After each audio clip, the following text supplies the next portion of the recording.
Class 12 बच्चों, मैं सुषमा श्रीवास्तव आप लोगों को समाजशास्त्र में हमारा लेसन प्रारंभ हुआ था भारतीय लोकतंत्र की कहानियाँ। ये हमारा चल रहा था लेसन। इसमें कल आप लोगों को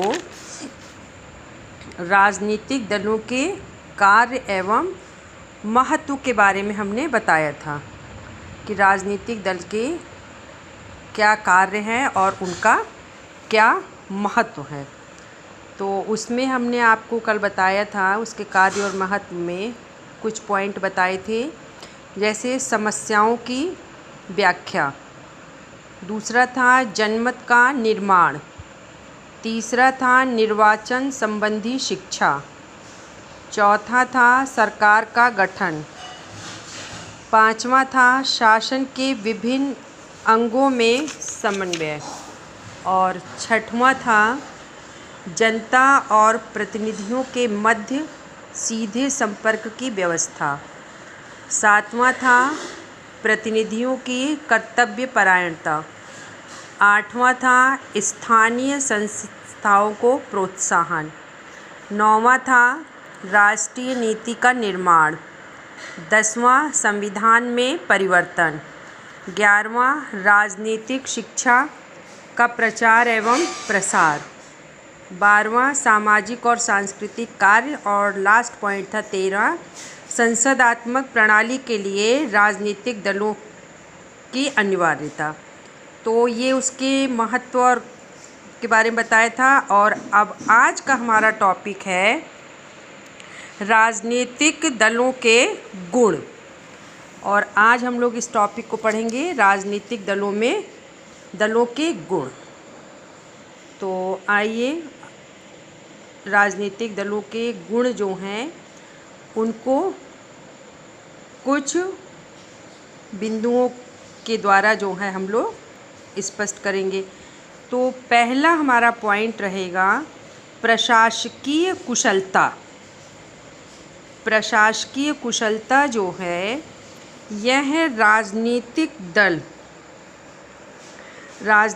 दल ये जटिल समस्याओं का अध्ययन कराते हैं, और राजनीतिक दल जो हैं इन्हें सरकार को समय समय पर अनेक महत्वपूर्ण सुझाव देते हैं। तो महत्वपूर्ण सुझाव जो हैं जिससे शासन में कार्यकुशलता तथा उत्तरदायित्व के भाव में वृद्धि हो सके, तो ये प्रशासकीय कुशलता के अंतर्गत आते हैं कि वह राजनीतिक दल ऐसे महत्वपूर्ण सुझाव बताएंगे जिससे कार्यकुशलता तथा उत्तरदायित्व भाव में वृद्धि हो सके। फिर दूसरा पॉइंट है हमारा सर्वसाधारण में जागृति। सर्वसाधारण में जागृति से तात्पर्य है कि राजनीतिक दल निर्वाचनों में अपने प्रतिनिधियों को खड़ा करते हैं और निर्वाचन के समय विभिन्न राजनीतिक समस्याओं को जनता के समक्ष प्रस्तुत करते हैं। तो इन कार्यों के द्वारा जो है राजनीतिक दल जनता में पूर्ण रूप से राजनीतिक जागृति क्या करते हैं, उत्पन्न कर देते हैं, जिससे सर्वसाधारण को राजनीतिक समस्याओं का संपूर्ण ज्ञान हो जाता है। फिर तीसरा है राजनीतिक शिक्षा। राजनीतिक शिक्षा क्या है कि राजनीतिक दल जो हैं वह नागरिकों को निर्वाचन में भाग लेने के लिए मतों का उचित रूप से प्रयोग करने तथा मतदान की प्रक्रिया से संबंधित बातों का ज्ञान देते हैं। और जब वो बातों का उनको ज्ञान देते हैं तो राजनीतिक दल जनता के राजनीतिक ज्ञान में वृद्धि करते हैं। और फिर चौथा है शक्तिशाली सरकार का संगठन। तो शक्तिशाली सरकार का संगठन जो है वह राजनीतिक दल अपने प्रतिनिधियों को चुनाव में सफल बनाकर शक्तिशाली सरकार का निर्माण करते हैं। और यह शक्तिशाली सरकार जो है वह जनता के हितों का ध्यान रखती है और अपने पक्ष में लोकमत का निर्माण करती है। तो राजनीतिक दल सुसंगठित सरकार का निर्माण करके लोक कल्याण की भावना को प्रोत्साहित करते हैं। फिर पांचवा है हमारा दलीय अत्याचारों से मुक्ति। निर्वाचन में विजयी दल सरकार का निर्माण करता है और उसके विरोधी दल संगठित होकर सरकार के अनुचित कार्यों की आलोचना करते हैं। तो इस आलोचना के भय से सत्तारूढ़ दल को निरंकुशता जो है उत्पन्न नहीं होती। जब निरंकुशता उत्पन्न नहीं होती है तो राजनीतिक दलों के कारण नागरिक को दलीय अत्याचारों से मुक्ति मिल जाती है। तो इस बारे में दलित अत्याचारों से मुक्ति के बारे में लावेल ने अपने विचारों को व्यक्त किया है। तो उन्होंने क्या कहा है, दलों के द्वारा जनता को सरकार पर नियंत्रण लगाने का अवसर मिलता है। फिर छठवां पॉइंट है सरकार का स्थायित्व। तो सरकार का स्थायित्व जो है यह विरोधी दलों की आलोचना के भय से सत्तारूढ़ दल लोक कल्याण के कार्यों को पूर्ण करने में संलग्न हो जाते हैं और अपने पथ में कुशल जनमत का निर्माण करके अपने दल को सरकार का स्थायी बनाने का प्रयास करते हैं। लेकिन राजनीतिक दलों से शासन में सुदृढ़ता बनी रहती है। तो इस बारे में डॉक्टर फाइनर ने कहा है, बिना संगठित राजनीतिक दलों के निर्वाचन गण या तो पंगु हो जाएंगे या विनाशकारी और ऐसी नीतियां ग्रहण करेंगे कि समस्त शासन व्यवस्था ही अस्त व्यस्त हो जाएगी। फिर अगला है सरकार, सातवां जो है योग्यतम व्यक्तियों का चयन। तो योग्यतम व्यक्तियों का चयन कैसे होगा कि राजनीतिक दलों का यह उद्देश्य जो है निर्वाचन में विजयी होकर शासन सत्ता को अपने हाथ के लोगों का होता है। शासन सत्ता जो है अपने हाथों में ले लेते हैं और इस उद्देश्य की पूर्ति के लिए राजनीतिक दल ऐसे योग्यतम व्यक्तियों का चयन करते हैं जो विजयी होकर दल की सरकार को स्थायित्व प्रदान कर सके और राजनीतिक दलों द्वारा योग्यतम व्यक्तियों को प्रोत्साहन दिया जाए। फिर 8वां है हमारा सरकार तथा नागरिकों में सहयोग। सरकार तथा नागरिकों में सहयोग ये राजनीतिक दल विधान मंडलों में अपने प्रतिनिधियों को निर्वाचित कराकर भेजते हैं और विजयी प्रतिनिधि का निर्वाचकों से परिचय कराते हैं। तो राजनीतिक दलों के माध्यम से सरकार और नागरिक के बीच संबंध स्थापित हो जाते हैं और सरकार को नागरिकों का सहयोग भी प्राप्त हो जाता है। अब 9वां है लोकतंत्र का संचालन संभव। तो लोकतंत्र के संचालन में भी राजनीतिक दलों के द्वारा ही लोकतंत्र का संचालन संभव होता है। क्यों? क्योंकि लोकतंत्र राजनीतिक दलों के बिना संभव नहीं हो सकता। तो इसमें बर्क ने कहा है दल प्रणाली चाहे पूर्ण रूप से भले के लिए हो अथवा बुरे के लिए, पर स्वाधीन शासन के लिए अपरिहार्य है। और इन्हीं की बात को, बर्क की बात को ध्यान में रखते हुए ब्राइस ने भी अपना मत दिया है। इन्होंने कहा है राजनीतिक दल अनिवार्य है। कोई भी बड़ा स्वतंत्र देश उनके बिना नहीं रह सकता। फिर 10वां है शासन में लचीलापन उत्पन्न करना। शासन में लचीलापन उत्पन्न करना राजनीतिक दल का संविधान और सरकार में लचीलापन उत्पन्न करते हैं।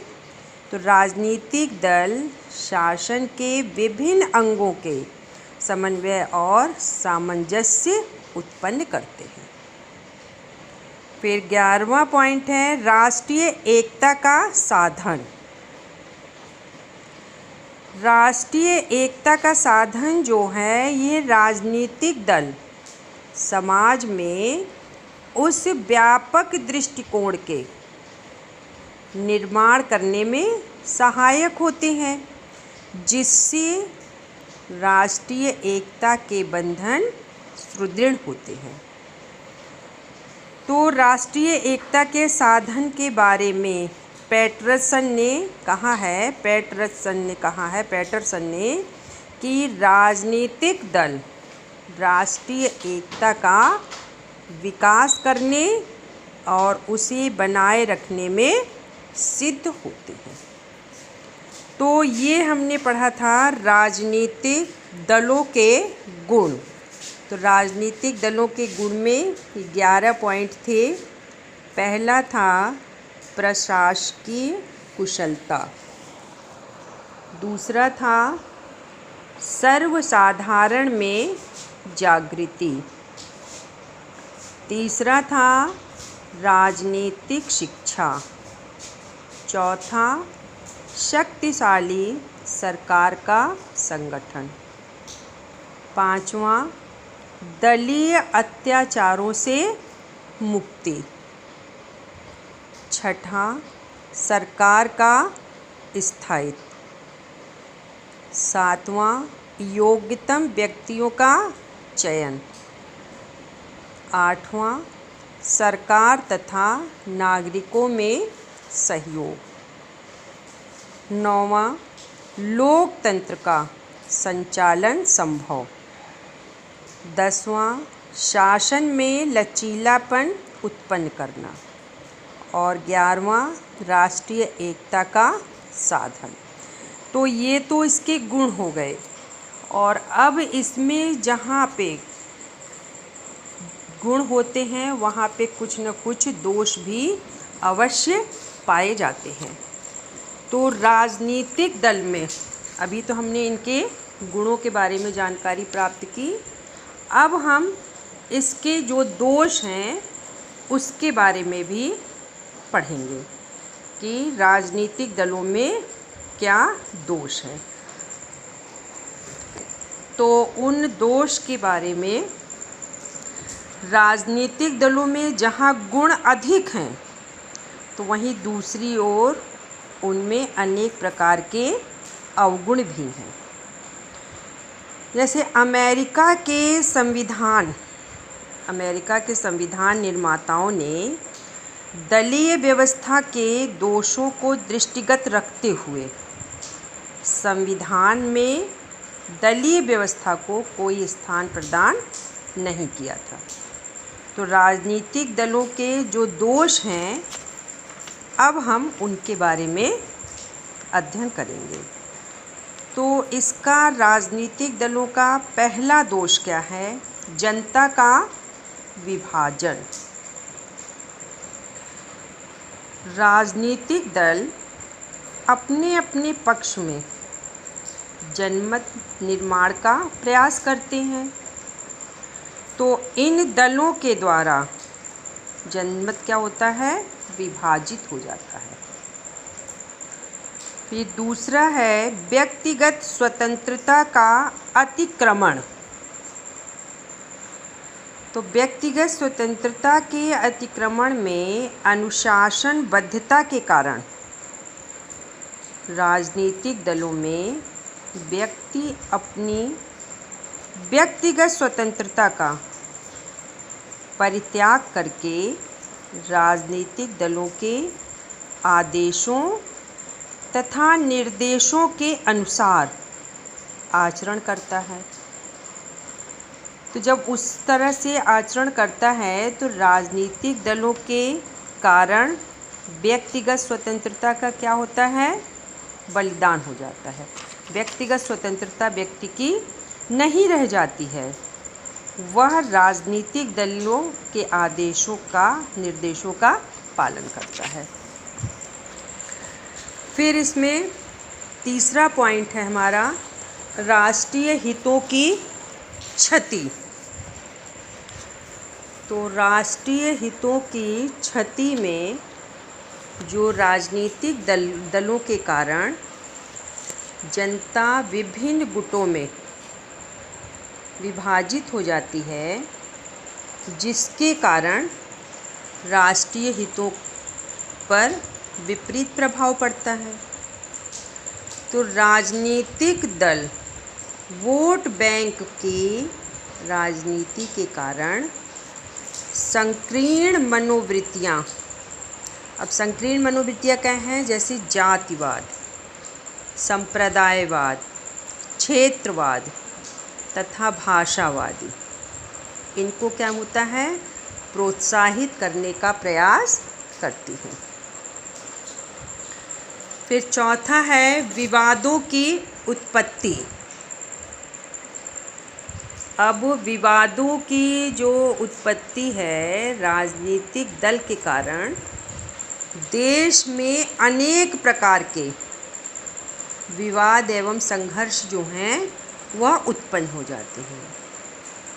तो जिसके परिणाम स्वरूप जो विद्वान एवं बुद्धिजीवी वर्ग है वह राजनीतिक कार्यों में से उदासीन रहने लगते हैं और धार्मिक रूढ़िवादिता पर आधारित राजनीतिक दल समाज में सांप्रदायिक संघर्षों को प्रोत्साहित करने से अपनी सक्रिय भूमिका का निर्वाह करते हैं। फिर पांचवा है विचारों का मिथ्या प्रसार। विचारों का मिथ्या प्रचार। तो ये राजनीतिक दल जो है वह अपने उद्देश्यों की पूर्ति के लिए तथा अपने हितों की सुरक्षा के लिए नागरिकों में मिथ्या प्रचार करने लगते हैं, जिससे समाज में भ्रष्टाचार उत्पन्न होने लगता है, तो चारों तरफ भ्रष्टाचार फैल जाता है। फिर अगला है व्यक्ति पूजा को प्रोत्साहन। और व्यक्ति पूजा अब क्या है? राजनीतिक दलों के कारण नेताओं की चारों तरफ चापलूसी होती है। तो जब उनकी चापलूसी चारों तरफ होती है तो जो राजनीतिक दल अयोग्य व्यक्तियों की पूजा को प्रोत्साहन देता है और श्रेष्ठ व्यक्तियों की सेवाओं से राष्ट्र वंचित हो जाता है। फिर अगला 7वां पॉइंट है समय तथा धन का अपव्यय। समय और धन का अपव्यय ये दलीय व्यवस्था के कारण समय और धन अत्यधिक इसका अपव्यय किया जाता है। फिर 8वां पॉइंट है सत्तारूढ़ दल की तानाशाही। व्यवस्थापिका में सत्तारूढ़ दल का बहुमत होता है तथा उसके विपरीत दल जो हैं वह प्रभावशाली नहीं होते। तो सत्तारूढ़ दल अपनी मनमानी करने लगता है और जब वो मनमानी करने लगता है तो सत्तारूढ़ दल की तानाशाही स्थगित हो जाती है। फिर अगला है 9वां राजनीतिक दल का पूर्ण वर्चस्व। राजनीतिक दल व्यक्ति के स्वतंत्र व्यक्तित्व को दल के अनुशासन से संबद्ध करके इसके औचित्य को समाप्त कर देते हैं और मतदाता तब व्यक्ति के गुण दोषों को न देखकर राजनीतिक दलों के आधार पर मतदान करते हैं। तो ये जो था ये अभी हमने आपको राजनीतिक दलों के दोष के बारे में बताया। तो राजनीतिक दलों के दोष जो हैं वो क्या हैं? पहला था जनमत का विभाजन, दूसरा था व्यक्तिगत स्वतंत्रता का अतिक्रमण, तीसरा था राष्ट्रीय हितों की क्षति और चौथा था विवादों की उत्पत्ति, पांचवा विचारों का मिथ्या प्रचार, छठा व्यक्ति पूजा को प्रोत्साहन, सातवां था समय तथा धन का अपव्यय, फिर था सत्तारूढ़ दल की तानाशाही और 9वां था राजनीतिक दल का पूर्ण वर्चस्व। तो ये उसके हमने गुण और दोष की जानकारी ली। अब हम लोग अगला पॉइंट पढ़ेंगे जिसमें है हमारा दबाव समूह। अब हम लोग दबाव समूह के बारे में पढ़ेंगे कि दबाव समूह जो है यह क्या है। तो दबाव समूह जो है यह वर्तमान समय के राजनीतिक जीवन के महत्वपूर्ण देन है जो समस्त प्रजातंत्र शासनों में पाए जाते हैं। ये ऐसे गुट हैं जिनके द्वारा विभिन्न वर्ग या हित के लोग अपना गुट बनाकर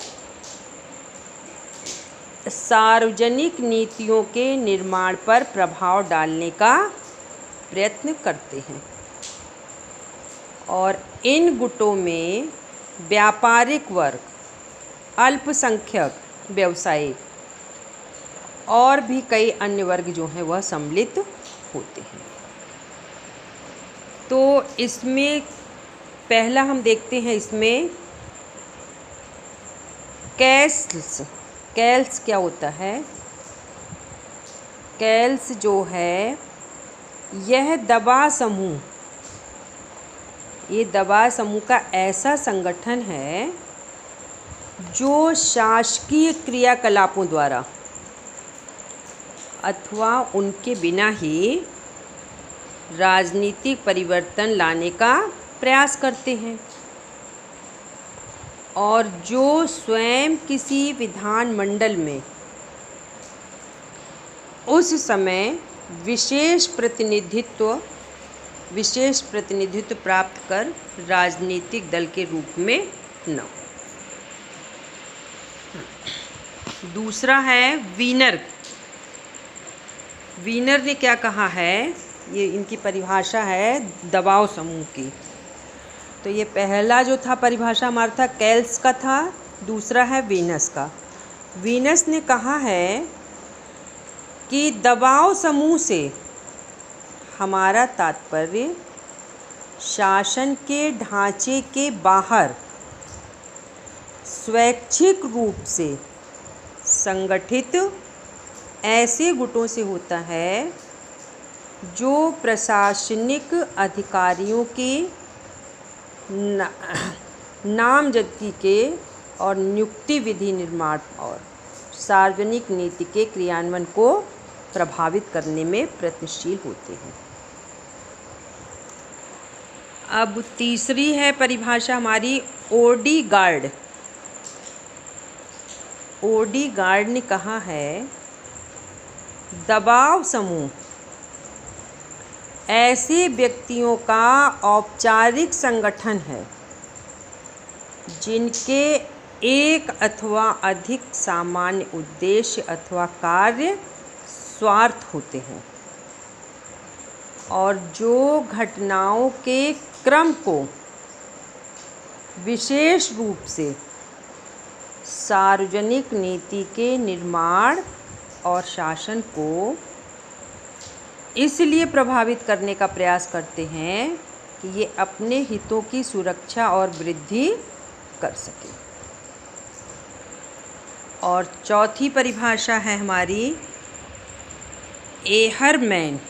एहरमैन ने क्या कहा है कि दबाव समूह वह स्वैच्छिक समिति है जिसके सदस्य किसी हित के बचाव के लिए परस्पर संबद्ध होते हैं। तो ये हमने इसकी दबाव समूह की 4 परिभाषाओं के बारे में आपको बताया। कैल्स, वीनर, ओडीगार्ड और एहरमैन। अब दबाव समूह का अगला पॉइंट है दबाव समूह और राजनीतिक दल। दबाव समूह और राजनीतिक दल में ये क्या है, कैसे हैं? तो इसमें जो है दबाव समूह और राजनीतिक दलों को, ये दोनों जो हैं ये गुट शासन पर किन्हीं नीतियों को ग्रहण करने और किन्हीं को त्यागने के लिए दबाव डालते हैं कि उसमें से कुछ ग्रहण कर लिया जाए और कुछ को छोड़ दिया जाए। तो जिससे क्या है सरकार प्रभावित होती है। ऐसा ही कार्य राजनीतिक दल भी करते हैं। तो कुछ विचारकों ने कहा है कि दबाव समूह और राजनीतिक दल एक नहीं हैं। दबाव समूहों तथा राजनीतिक दलों में अंतर है। अब वो क्या अंतर है, अब आइए इसको जानते हैं कि राजनीतिक दल में और दबाव समूह में क्या अंतर है। तो जिसमें पहला है दबाव गुटों की तुलना में राजनीतिक दलों का संगठन विस्तृत व व्यापक होता है। दूसरा है राजनीतिक दल दबाव गुटों की भांति सांप्रदायिक, वर्गीय व संकुचित हितों का इसमें कोई प्रश्न नहीं है। ये राष्ट्रीय हितों के अभिवृद्धि करने का दावा करते हैं। और तीसरा है, राजनीतिक दलों का उद्देश्य शासन सत्ता पर अपना अधिकार करना होता है, लेकिन दबाव गुटों का उद्देश्य केवल अपने स्वार्थ की पूर्ति करना होता है। फिर उसके बाद चौथा है कि दबाव गुट अपने उद्देश्यों की पूर्ति के लिए निर्वाचन में अपने उम्मीदवार खड़े नहीं करते, अपितु वे पर्दे के पीछे से विभिन्न दलों के सदस्य की यथासंभव सहायता करते हैं। फिर पांचवा है कि दबाव गुट का प्रभाव राजनीतिक दलों की अपेक्षा संकुचित दायरे में होता है। अब जो है राजनीतिक दल अपने कार्यों व नीतियों को वर्गीय उद्देश्यों की ओर मोड़ देता है। तो गुट या समूह जो है वह दलबंदी का रूप धारण कर लेते हैं। और अब अगला हेडिंग हम लोग देखेंगे, अगला टॉपिक हमारा रहेगा दबाव समूह का महत्व। दबाव समूह के महत्व के बारे में कि दबाव समूहों को घृणा की दृष्टि से देखा जाता है। आज भी प्रजातंत्रात्मक शासनों की विशेषता जो है वह यही है कि इसमें ये कहा जाएगा कि फ्रेडरिक ने कहा है अपने शब्दों में, कूड़ा उठाने वाले और राजनीति शास्त्र के गंभीर छात्र सभी इन दबाव समूहों को हेय दृष्टि से देखते हैं। लेकिन अब ऐसा नहीं है, क्योंकि ब्रिटेन के जो प्रधानमंत्री चार्चिल ने प्रवर समिति में ऐसे अवसर पर बोलते हुए कहा था, जब कॉमन सभा में एक सदस्य पर बाहर से आर्थिक सहायता लेने संबंधी आरोप पर विचार हो रहा था,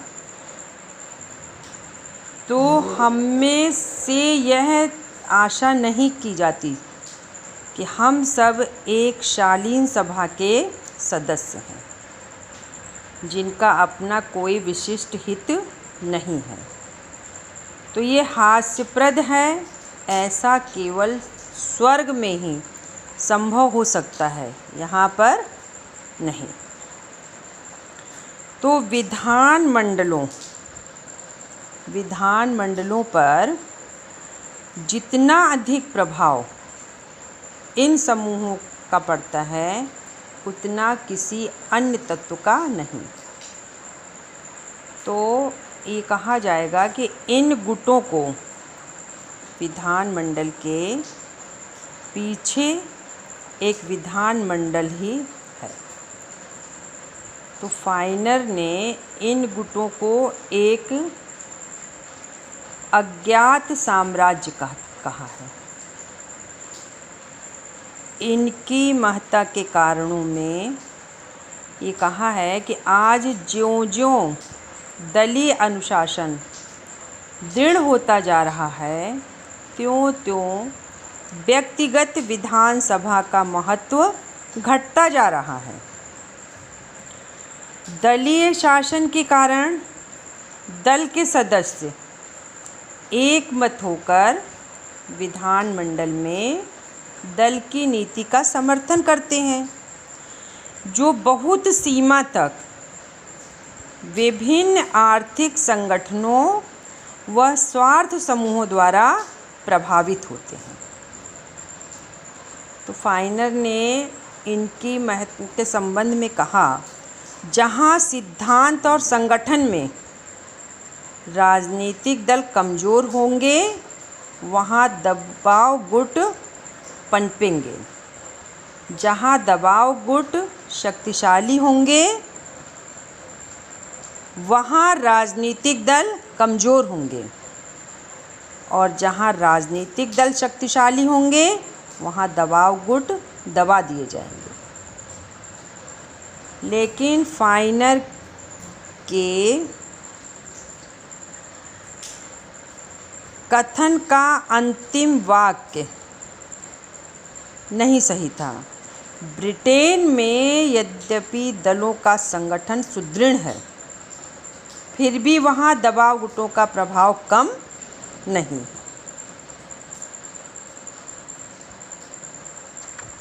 तो ये था दबाव समूह का महत्व। अब अगला हमारा टॉपिक है भारतीय राजनीति पर दबाव समूहों का प्रभाव। भारतीय राजनीति पर दबाव समूहों का प्रभाव, अब इसके बारे में हम लोग पढ़ेंगे। तो भारत में अनेक प्रकार के दबाव समूह क्रियाशील हैं। प्रोफेसर मॉरिस जोन्स ने कहा है कि इनमें से अधिकार जो है वह दबाव समूह गैर सरकारी और अज्ञात संगठन है, जो किसी न किसी रूप में संपूर्ण देश की राजनीतिक और सामाजिक संरचना को प्रभावित करती है। इन समूहों को दो भागों में विभाजित किया है उन्होंने, परंपरागत दबाव समूह और आधुनिक दबाव समूह। तो परंपरागत दबाव समूह क्या है? इसके अंतर्गत जो है जाति, धर्म, भाषा, ये इस पर आधारित दबाव समूह आते हैं।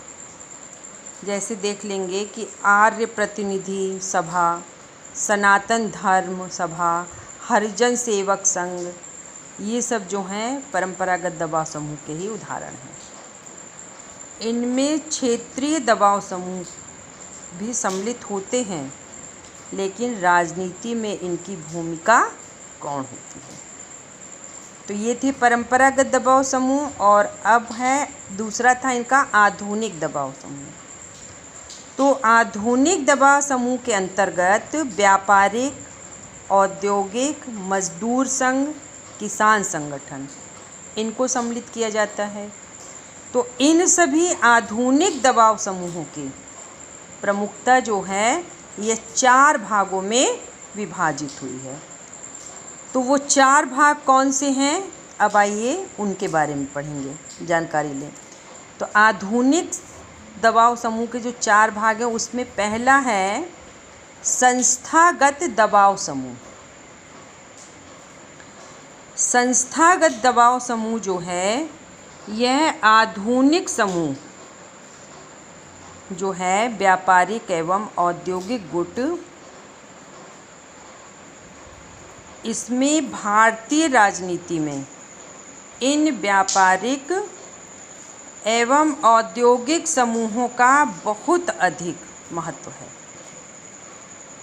ये ब्रिटिश समय के व्यापारिक दबाव गुट हैं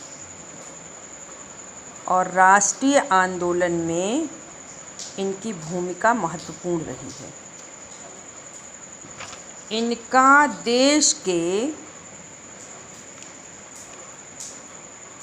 देश के प्रमुख समाचार पत्रों पर व एजेंसियों पर नियंत्रण है। इनके प्रवक्ता जो हैं वह संसद तक में उपस्थित रहते हैं, जिनकी मंत्रियों तक पहुंच रहती है। वीनर ने कहा है, बड़े बड़े पूंजीपतियों के उच्च प्रशासनिक अधिकारियों से अनौपचारिक व्यक्तिगत संपर्क है, जिसका आधार कभी पारिवारिक या सामुदायिक पृष्ठभूमि या व्यक्तिगत मित्रता होती है और कभी पूंजीपतियों द्वारा अधिकारियों का दिया जाने वाला धन होता है। फिर दूसरा है समुदायात्मक दबाव समूह। ये जो है भारत में शिक्षित व बौद्धिक वर्ग के दबाव गुट हैं। तो ये शिक्षित वर्ग में जैसे आपके वकील हो गए, चिकित्सक हो गए, इंजीनियर हो गए, ये सब हैं। तो ये अपने हितों की सुरक्षा के लिए इनके संग बने हुए हैं और ये सरकार की नीतियों तथा क्रियाकलापों को अप्रत्यक्ष रूप से प्रभावित करते हैं। जैसे Akhil Bharatiya railway association, Akhil Bharatiya post और तार संघ, अखिल भारतीय बैंक रोजगार संघ, अखिल भारतीय विश्वविद्यालय एवं कॉलेज अध्यापक संघ, ये प्रमुख उदाहरण हैं इसके। इनमें से कुछ के प्रतिनिधि संसद व विधान मंडलों में भी चुनकर जाते हैं। कानून निर्माण में ये अपने हितों के अनुसार शासन को प्रभावित करते हैं। फिर तीसरा है असमुदायात्मक दबाव समूह। तो भारत में जो ये मजदूर संघ भी एक प्रभावशाली दबाव समूह है। मजदूरों में बहुत एकता होती है। तो इस समय मजदूर संघों का आंदोलन राजनीति में अपना प्रभुत्व रखता है। भारत में इन मजदूर संघों का राजनीतिक दलों से इतना घनिष्ठ संबंध है कि इन दलों का सहायक संगठन, इन्हें सहायक संगठन कहा जाता है। इनमें भारतीय साम्यवादी दल, अखिल भारतीय ट्रेड संघ, कांग्रेस पर प्रत्यक्ष नियंत्रण है, हिंद मजदूर सभा, ये समाजवादी अपना प्रभुत्व जमाए हुए हैं। तो इन सभी संघों का औद्योगिक नगरों पर अत्यधिक प्रभाव होता है। फिर चौथा है प्रदर्शनकारी दबाव समूह। तो ये प्रदर्शनकारी जो दबाव समूह है, यह भारतीय जनता में प्रदर्शनकारी दबाव समूहों का इसके उदय के कारण ये कहा जाता है कि सरकार लोगों को न्यायोचित मांगों की ओर ध्यान नहीं देती और राजनीतिक दल सभी प्रकार के लोगों की मांगों का समुचित प्रतिनिधित्व नहीं करते।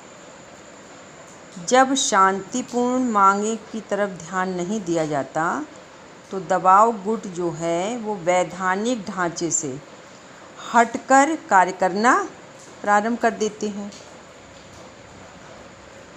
तो प्रदर्शनकारी विरोध और प्रत्यक्ष कार्यवाही ये अनेक प्रकार से होती है। कैसे होती है? जैसे जनसभाएं, गली कुच्चा बैठक, पथ यात्रा, रैली, विरोध दिवस मनाना, हड़ताल, धरना, सत्याग्रह, अनशन, सार्वजनिक संपत्ति को हानि पहुंचाना, आवागमन अवरुद्ध करना, ये सारे जो हैं ये प्रदर्शनकारी दबाव समूहों में आते हैं। अब जैसे जम्मू कश्मीर में liberation front, Sikh students federation, Punjab Akhil Bharatiya Vidyarthi परिषद, ये सब इसके उदाहरण हैं। तो ये था हमारा दबाव समूह का राजनीति के। अब अगला टॉपिक क्या है? दबाव समूहों द्वारा दबाव डालने की पद्धतियाँ। कि कैसे दबाव जो है वह डाला जाता है। तो इसमें भी कुछ पॉइंट दिए हैं, जैसे प्रचार जो है ये दबाव समूह अपनी समस्याओं की ओर सरकार का ध्यान आकर्षित करने से पूर्व जनमत की सहानुभूति प्राप्त करने का प्रयत्न करते हैं और इसके लिए समाचार पत्र प्रकाशित करते हैं और जनमत के सामने अपने पक्ष के अहितकारी रूप में प्रस्तुत करते हैं। अपने समुदाय को भी प्रचार द्वारा जागृत तथा संगठित करते हैं। फिर दूसरा है निर्वाचन में भाग लेना। दबाव समूह जो है वह राजनीतिक दलों से चुनाव समझौते करते हैं और इन राजनीतिक दलों को जिताते हैं। चंदे के रूप में धनराशि देंगे और उसके बदले में राजनीतिक दल सरकार में उन हित समूहों के लिए कार्य करेंगे।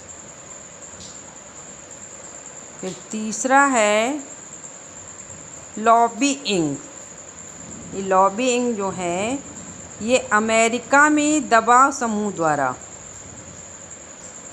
किसी विधेयक के पक्ष या विपक्ष में मतदान करने के लिए विधायक को प्रभावित करने की पद्धति जो है ये लॉबिइंग कहलाती है।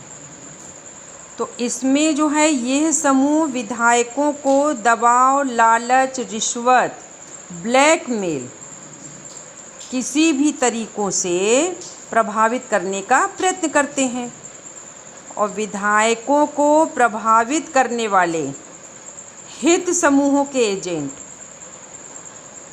लॉबी सिस्टम कहलाते हैं।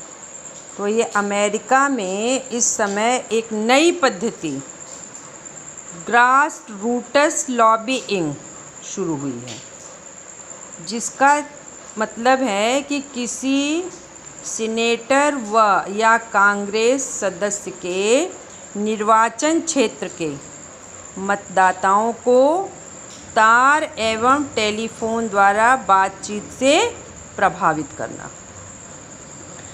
फिर चौथा है जनमत को प्रभावित करना। दबाव समूह सरकार को प्रभावित करने से अधिक जो है वो जनता को प्रभावित करना आवश्यक समझते हैं। ये समूह जनता को अपने पक्ष में करने के लिए जनता से निरंतर संपर्क बनाए रखते हैं। फिर ये अपने समाचार पत्रों, सार्वजनिक सम्मेलनों तथा प्रचार के अन्य साधनों द्वारा जनता को अपने विचारों के अनुसार ढालने की कोशिश करते हैं। क्योंकि ये समूह जानते हैं कि लोकतंत्र में जनता ही सच्ची शक्ति है। फिर पांचवा है हड़तालें तथा प्रदर्शन। तो ये दबाव समूह अपने पक्ष में हड़तालें एवं प्रदर्शन आयोजित करके शासन को प्रभावित करने का प्रयास करते हैं। फिर अगला है न्यायालयों की सहायता। तो दबाव समूह कभी अपने हितों के प्रतिकूल होने वाले किसी शासकीय काम या पास हुए विधेयक के प्रभाव को शून्य करने के लिए न्यायालय की शरण भी लेते हैं। अब जैसे भारत में अनेक बार ऐसा देखा गया है कि विभिन्न दबाव समूह ने न्यायालय की शरण ली और अनेक अधिनियमों को असंवैधानिक घोषित किया। तो ये तो हुआ हमारा आज का लेसन, जिसमें आपको ये बताया गया कि दबाव समूह। तो ये लेसन आज हमारा समाप्त हुआ, भारतीय लोकतंत्र की कहानियाँ। तो इसमें हमने संविधान पढ़ा था, तो इसको आपको शॉर्ट में बता दें कि संविधान जो है वो क्या है, राज्य के ढांचे, बनावट और संगठन को निर्धारित करने वाले नियमों व सिद्धांतों को सम्मिलित रूप से संविधान कहा जाता है। संविधान लिखित नियमों का संग्रह होता है। इसके द्वारा राज्य का स्वरूप, संगठन, कार्यक्षेत्र तथा अधिकार निश्चित होते हैं और साथ ही नागरिकों के पारस्परिक संबंधों की विवेचना होती है। फिर दूसरा है हमारा राजनीतिक दल। राजनीतिक दल जो है, इसको बता दें ये क्या है। राजनीतिक दल जो है वो व्यक्तियों के उस समूह से है जो राजनीतिक उद्देश्यों की पूर्ति करने के लिए सरकार पर नियंत्रण रखने, सरकार का गठन करने तथा वर्तमान सरकार को अपदम करने का प्रयत्न करता है। फिर था दबाव समूह, ये पढ़ा था हमने। तो दबाव समूह या गुट, तो दबाव समूह जो है या गुट जो है, यह जो है जिनके द्वारा समान हित वाले व्यक्ति सार्वजनिक मामलों की गतिविधियों को प्रभावित करने का प्रयास करते हैं। दबाव समूह औपचारिक रूप से प्रशासनिक नियंत्रण प्राप्त करने का प्रयास करता है। फिर पढ़ा था हमने, इसमें था लोकतंत्र। तो लोकतंत्र जो है उस शासन प्रणाली से है जिसमें शासन की संपूर्ण शक्ति जनता में निहित होती है। लोकतंत्र को जनता का, जनता के द्वारा, जनता के लिए शासन माना जाता है। तो आज हमारा ये लेसन जो है यह समाप्त हो गया और इसके जो प्रश्न हैं वह आप लोगों को फिर बता देंगे। आज इतना ही हो गया। इसका क्वेश्चन जो है वो आप लोगों को लिख कर के दे देंगे। आज के लिए बच्चों इतना। धन्यवाद।